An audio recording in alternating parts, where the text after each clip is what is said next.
જય શ્રી કૃષ્ણ, જય દ્વારકાધીશ. હું અશ્વિન પાનસુરિયા, સુરત, અમૃત પુષ્પ કેન્દ્ર.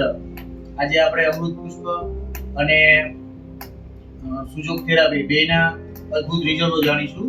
જેમને તકલીફ હતી એમના મોઢેથી જ. હવે આમ બોલો, શું તકલીફ હતી? આશાબેન સાવલિયા. મને માથાથી તે પગ લગીની તકલીફ હતી. 2-3 દિવસમાં સારું થઈ ગયું. પગથી તે માથા ગઠન દુખતો હતો. ઈ સારું થઈ ગયું. માથાની તકલીફ હતી, હાથ પગ બધું, ગળાની બધે તમામ વસ્તુ સારું થઈ ગયું. અમૃત પુષ્પથી શું રિઝલ્ટ મળ્યા?